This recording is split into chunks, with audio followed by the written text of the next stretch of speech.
밥을 드시고 나서 예전보다 더 빨리 졸리거나 식후 혈당이 잘 내려가지 않아서 걱정되신 적 있으실 겁니다. 예전과 똑같은 음식을 먹었는데도 이제는 혈당이 더 빠르게, 더 높게 오르는 이유는 단순히 나이가 들어서가 아니라 우리 몸속에서 인슐린이 작용하는 방식이 달라지기 때문입니다.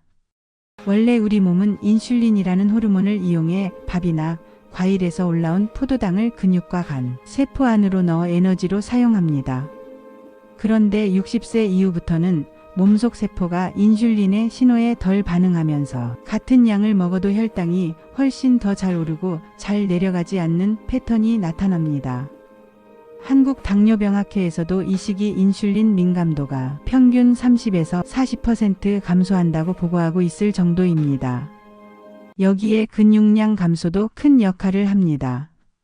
특히 허벅지 같은 큰 근육은 들어온 포도당의 70% 이상을 태워 없애는 가장 큰 설탕 저장고 역할을 하는데, 나이가 들면 이 창고 자체가 줄어들어 혈당이 갈 곳을 잃고 혈관 안에 그대로 떠다니게 됩니다.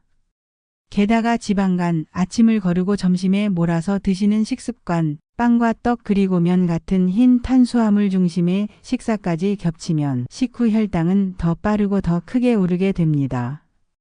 그래서 중요한 건 무엇을 얼마나 줄이느냐보다 식후 혈당을 천천히 완만하게 올려주는 음식들을 식단에 넣는 것입니다. 오늘은 여러 연구에서 효과가 확인된 음식들 중에서 60세 이후 혈당 관리를 도와주는 대표적인 음식 5가지를 정확한 근거와 함께 알려드리겠습니다. 구독과 좋아요 부탁드리고 바로 시작하겠습니다. 첫 번째, 귀리. 귀리는 혈당 관리 식단에서 가장 꾸준히 추천되는 곡물입니다. 핵심은 귀리에 들어있는 베타글루칸이라는 수용성 식이섬유인데, 이 성분이 장 속에서 젤 형태로 변해 탄수화물이 빠르게 흡수되는 것을 막아줍니다.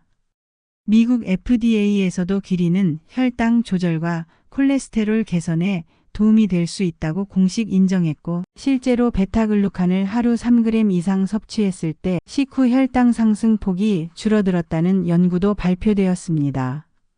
귀리를 섞어 먹은 그룹이 일반 흰쌀밥을 먹은 그룹보다 식후 혈당 상승 폭이 약 20% 이상 낮았다는 연구도 있습니다. 실제로 드실 때는 흰쌀밥에 귀리를 20% 정도만 섞어도 변화를 체감하시는 분들이 많습니다. 씹는 맛이 부담스러우시면 압력 밥솥에 현미 모드를 사용하면 더욱 부드럽게 드실 수 있습니다. 아침에는 귀리를 우유나 두유와 함께 오트밀처럼 드셔도 포만감이 오래가서 군것질이 줄어드는 장점이 있습니다. 다만 설탕이 많이 들어간 인스턴트 오트 제품은 피하시는 것이 좋습니다. 두 번째, 블루베리.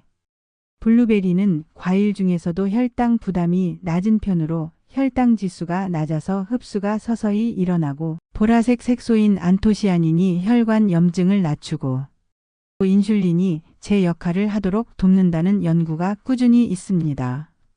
미국 하버드 대학교 연구에서도 블루베리를 꾸준히 먹은 사람들은 당뇨병 위험이 낮았고 혈당 변동폭도 더 안정적이었다는 보고가 있습니다.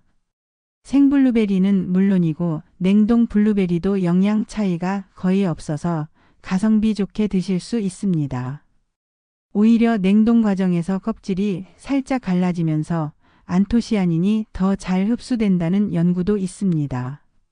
하루 80에서 100g 정도를 무가당 요거트와 함께 드시면 단백질과 식이섬유가 함께 작용해 혈당을 더 안정적으로 유지하는 데 도움이 됩니다. 다만 설탕이 들어간 잼이나 음료 형태는 피하셔야 합니다. 세 번째, 아몬드. 아몬드는 지방이 많아서 걱정하는 분들도 있지만 대부분 건강한 불포화 지방이고 여기에 단백질과 식이섬유까지 있어 식후 혈당을 천천히 완만하게 올리는 데 도움을 줍니다. 영국 임상영양학 연구에서는 식사와 함께 아몬드를 먹은 사람들의 식후 2시간 혈당 상승폭이 약 30% 낮았다고 보고될 정도로 근거가 분명합니다. 특히 드시는 시간이 중요합니다. 식사 직전이나 식사와 함께 아몬드 5알에서 10알 정도를 먼저 드시면 위에서 지방과 단백질, 식이섬유가 먼저 만나기 때문에 다음 식사를 하시면 밥과 면의 흡수 속도가 자연스럽게 늦춰지는 효과가 있습니다. 이를 프리로드 효과라고 부르며 식후 첫 혈당 피크를 낮추는데 특히 도움이 됩니다.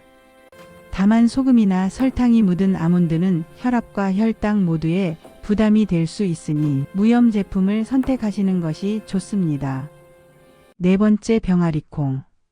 병아리콩은 고소하면서도 식이섬유와 식물성 단백질이 풍부해 혈당을 천천히 올려주는 대표적인 식품입니다.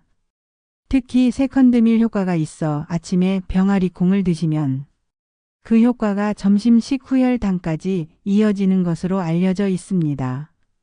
캐나다 연구에서도 병아리콩을 식사에 포함한 그룹이 그렇지 않은 그룹에 비해 식후 혈당 상승폭이 훨씬 낮았다는 보고가 있습니다. 삶은 병아리콩을 샐러드나 밥에 한두 스푼 섞어 드시면 되고, 통조림 병아리콩을 사용하실 경우에는 보존액을 물에 한번 헹궈 나트륨을 줄여 드시면 됩니다. 기름에 튀기거나 양념이 강한 형태보다 심플한 조리 방식이 혈당 관리에는 더 적합합니다. 다섯 번째, 고구마. 고구마는 달아서 걱정하시는 분들이 많지만 정제 탄수화물인 흰쌀이나 빵에 비해 혈당 지수가 낮고 섬유질이 풍부해 잘 활용하면 혈당 관리에 도움이 되는 식품입니다. 여러 연구에서도 고구마를 흰쌀과 흰빵 대신 먹었을 때 식후 혈당 상승이 더 완만하게 나타났다는 결과가 보고되어 있습니다. 하지만 조리법이 매우 중요합니다. 찐 고구마는 혈당 지수가 약 40에서 50 정도로 낮지만 군 고구마는 수분이 줄어들면서 당이 농축되어 70 이상으로 높아질 수 있습니다. 말랭이는 더욱 당이 농축돼 혈당을 빠르게 올릴 수 있으므로 피하시는 것이 좋습니다.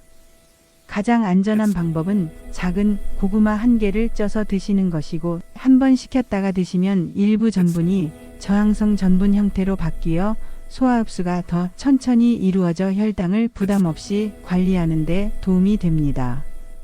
먹는 순서와 섭취 조합 그리고 식사 후 습관은 반드시 지키세요.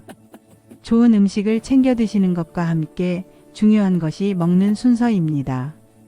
식사 시작 후 5분 정도는 나물이나 샐러드 같은 식이섬유를 먼저 드시고 그 다음 단백질 반찬을 드신 뒤 마지막에 탄수화물을 드시는 채 탄 순서만 지키셔도 식후 혈당 상승이 눈에 띄게 줄어듭니다. 식후에 바로 눕지 않고 집 안을 천천히 10분 정도만 걸어주셔도 근육이 인슐린 없이도 포도당을 에너지로 사용하기 때문에 혈당 곡선이 훨씬 부드러워집니다. 이 짧은 10분이 식후 혈당 관리에 상당히 큰 차이를 만드는 경우가 많습니다. 오늘 말씀드린 귀리, 블루베리, 아몬드, 병아리콩, 그리고 찐 고구마는 단순히 배를 채우는 음식이 아니라 식후 혈당을 천천히 완만하게 올려주는 혈관 보호 음식이라고 볼 수 있습니다. 다만 혈당약을 드시고 계시거나 신장 기능이 약하신 분들은 식단 변화 전 담당 의사와 상의하시길 권해드립니다. 하루에 한 가지씩만이라도 시작해 보시면 몇 주 후부터 분명히 혈당 패턴이 더 안정적으로 바뀌는 걸 느끼실 수 있을 겁니다.